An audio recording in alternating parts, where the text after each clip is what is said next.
everybody. I'm Mo of Many Colors, and I want to thank you for joining me for story time today. The book we're going to read is brought to you by the Book Fairy Pantry Project, and all of their information can be found at the top of my Facebook page or in the bio of my YouTube channel. You can find out all the information that you need to figure out how you can also help by collecting and distributing new and gently used books to local food pantries. Tonight, we're going to be reading Zippity Zoom. Zippity Zoom, written by Stephen Cosgrove, illustrated by Robin James, a serendipity book. Dedicated to John Bukowski, who races through life faster than the fastest Zippity in the land of Zoom. Like a drip sliding down a window pane, water flowed slowly on the island of serendipity, from brook to creek to stream.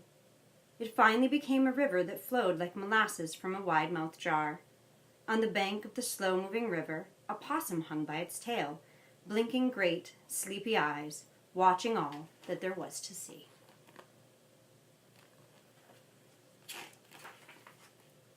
Inland from the river, far away from the slow-moving possum in the tree, was a very different place where life moved at a much faster pace, where clouds streaked across the sky, chasing the wind as tiny birds followed, racing from tree to tree. This was the land of Zippity. Here lived the Zooms, the fastest creature in all of serendipity. No bare feet here.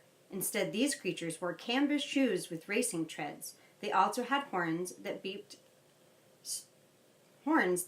strapped to their heads. The Zooms were so fast that you would rarely ever see one. The best you could hope for was a blur and a beep as they zipped on by. Once in a while you would chance a glance if a Zoom stopped to lace its shoes or to grab a trophy after one of many races. Sadly, the Zooms had to get there first, no matter what they did,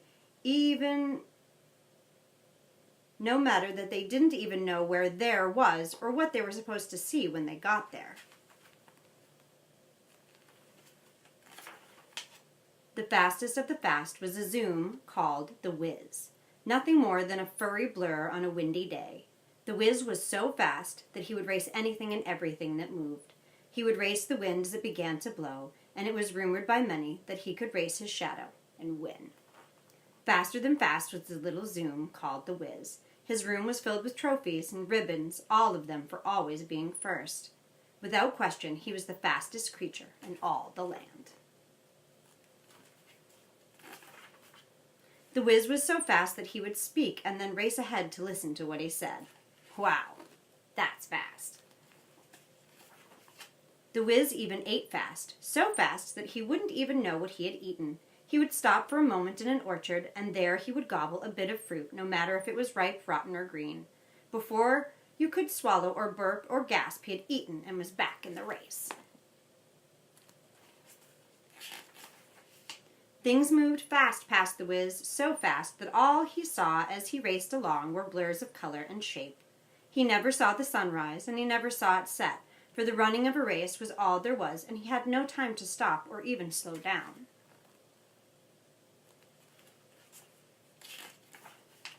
But one day, everything changed for the little Zoom called Whiz. He had been running toward, taunting a bumblebee that couldn't keep up when he tripped on a rock in the path. He fell hard to the ground in a puff of dust. He jumped up, eager to continue his race, when he noticed that he had not tripped on a rock at all. He'd stumbled over a turtle that had stopped in the middle of the path to take a snooze.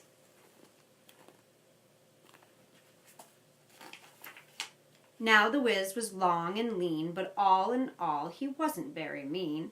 He looked at the turtle and smiled a fast smile. Aha, it was you that I tripped over. Well, this calls for a race. Come on now. Ready, set, go. Just like that, the Whiz was gone, but the odd thing was, the turtle didn't chase him. The turtle didn't even bother to race. Instead, the turtle yawned and slowly looked around, stretching its neck from its shell. Then one slow step at a time, it began lumbering down the trail.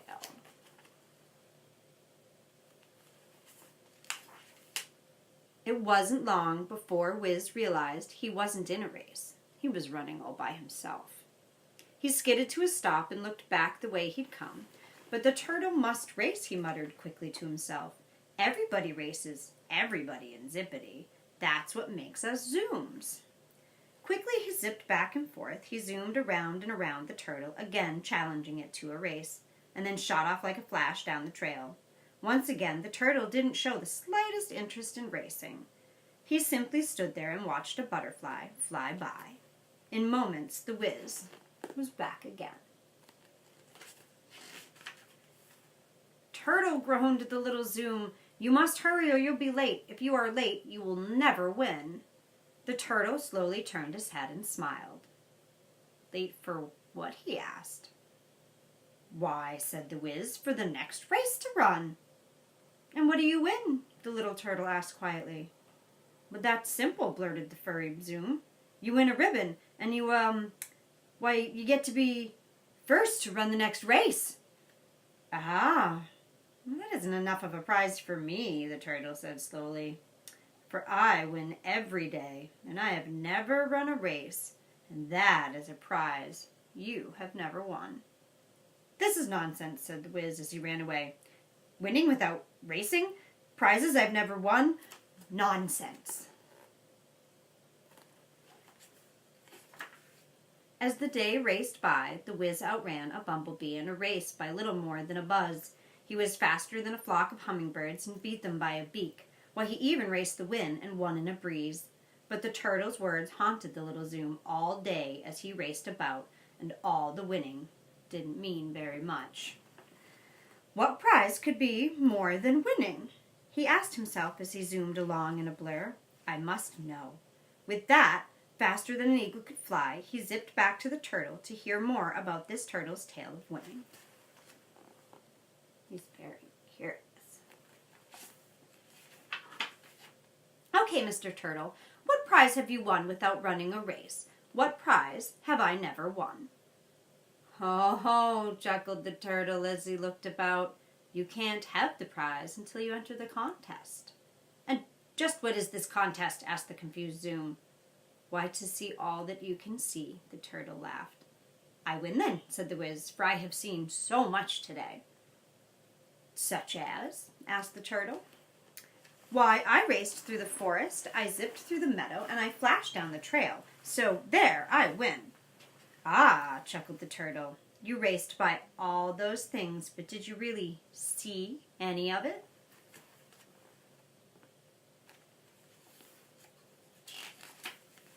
The whiz thought and thought, but honestly could not remember a single thing that he should have seen, but never saw.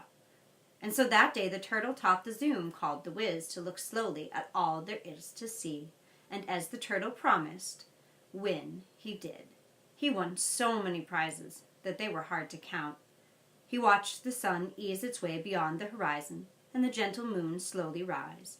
He watched in wonder as the stars popped into a purple velvet sky, and he won the time to watch the graceful flight of a loon. And so the whiz learned that to win is not always to be fast, and that sometimes the greatest prize belongs to the slowest.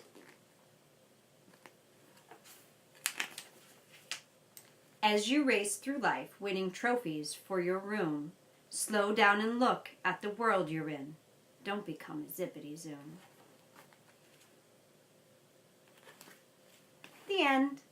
Thank you for listening to my story today. I think we can probably all agree that life really is better if you slow down and enjoy it just a little bit every day. Sometimes it's great to do all of our chores really fast and our homework too. But remember, there's always time to slow down and smell the flowers. I'm so glad that you decided to join me today. I hope that you will join me again. And if you would ever like to see somebody special read you a special book that you've requested, please just let your parents know and they can message me and I would be happy to oblige. No matter where you are in the world, have a good day or sweet dreams. Good night.